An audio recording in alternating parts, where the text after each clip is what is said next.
Brought to you by Agilus Diagnostics. Health test की बात आती है तो मैं भरोसा करता हूँ India's largest diagnostics company Agilus diagnostics. खुद को टेस्ट करते रहो।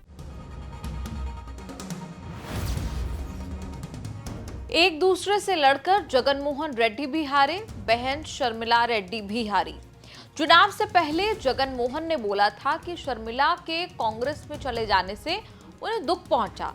ऐसा लग रहा था कि राजनीतिक लड़ाई के कारण भाई बहन में मनमुटाव है। पैसे संपत्ति को लेकर भी कोई विवाद नहीं था। चुनाव हारने के बाद भी दोनों की तलखी कम नहीं हुई, बल्कि और ज्यादा तीखी और ज्यादा आपसी हो गई। जगनमोहन रेड्डी ने अब शर्मिला रेड्डी को कानूनी लड़ाई में खींच लिया है। इस बार मामला संपत्ति का है। शर्मिला रेड्डी के खिलाफ जगनमोहन रेड्डी और उनकी पत्नी भारती रेड्डी ने नेशनल कंपनी लॉ ट्रिब्यूनल यानी कि एनसीएलटी में शिकायत की है, ये कहते हुए कि बहन के लिए नो लव लेफ्ट, इसीलिए गिफ्ट में जो शेयर दिए थे वो वापस किए जाएं। विवाद है Saraswati power and industries private limited नाम की कंपनी को लेकर, जिसके मालिक जगनमोहन रेड्डी और उनकी पत्नी भारती रेड्डी हैं। जगनमोहन ने शिकायत की है कि शर्मिला रेड्डी उनके और भारती रेड्डी के शेयर अपने और मां विजय लक्ष्मी के नाम अवैध रूप से ट्रांसफर करा लिए हैं, वो भी तब जबकि कंपनी को ईडी ने अटैच किया हुआ है। कांग्रेस के बड़े नेता और पूर्व सीएम वाईएस राजशेखर रेड्डी के बेटे हैं जगनमोहन रेड्डी, बेटी हैं वाईएस शर्मिला। जगनमोहन से 1 साल छोटी हैं शर्मिला।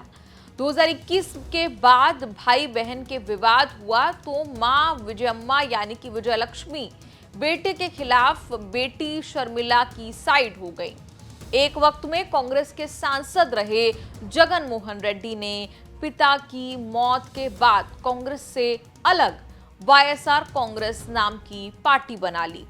करीब 10 साल के संघर्ष के बाद इतने ताकतवर बन गए कि आंध्र प्रदेश का विधानसभा और लोकसभा चुनाव जीतकर सरकार बना ली।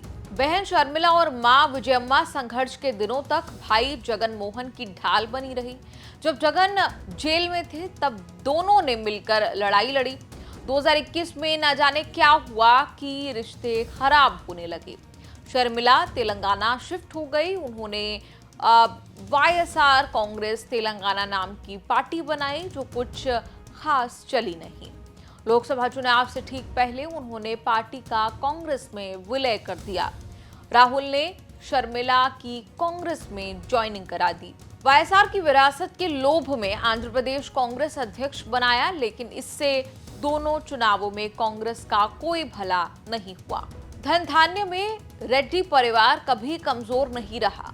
लोकसभा चुनाव लड़ते समय शर्मिला ने पति समेत करीब 182 करोड़ की संपत्ति की डिटेल दी थी।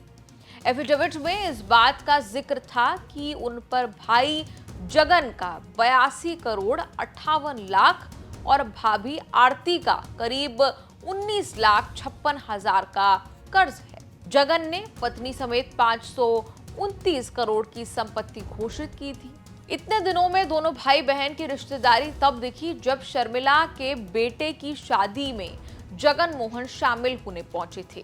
न्यू इंडियन एक्सप्रेस की रिपोर्ट के मुताबिक जगन ने दावा किया कि पिछले 1 दशक में उन्होंने बहन शर्मिला को सीधे या मां के जरिए करीब 200 करोड़ दिए।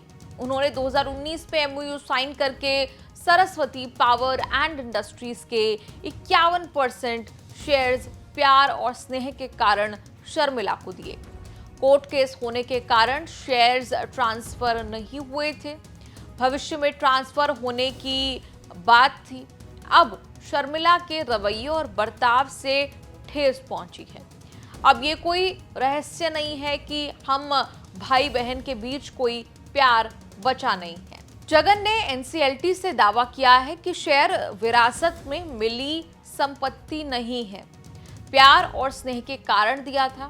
अब नो लव लेफ्ट, तो शेयर वापस लेना चाहते हैं। जगन ने कहा कि वो चौंक गए जब कंपनी के बोर्ड ने जुलाई में इनके और भारती के शेयर मां विजयम्मा को ट्रांसफर कर दिए।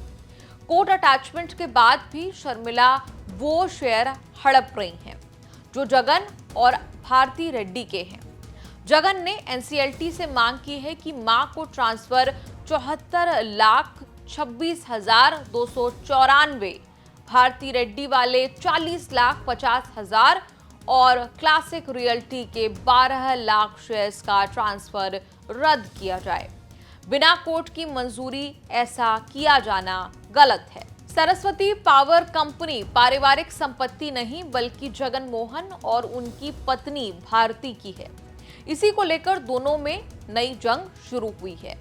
सरस्वती पावर कानूनी पचड़े में फंसी कंपनी है। जगन मोहन ईडी की जांच में फंसे हैं।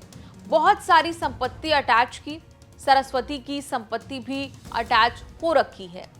शर्मिला के ऑफिस ने इंडियन एक्सप्रेस से अलग कहानी सुनाई। कहा कि जगन अपने हिस्से के शेयर गिफ्ट के तौर पर मां विजयम्मा को दे चुके हैं। वहीं शेयर विजयम्मा बेटी को ट्रांसफर करने वाली हैं तो जगन मोहन आपत्ति कर रहे हैं। शर्मिला ने आरोप लगाया कि पिता वाईएस राजशेखर रेड्डी की इच्छा के अनुसार जगन ने चारों पोते पोतियों के बीच बराबर संपत्ति नहीं बांटी। इस पूरी रिपोर्ट पर आपका क्या कुछ कहना है? आप कमेंट्स में लिखकर अपनी राय जरूर दें और देखते रहिए न्यूज़ तक।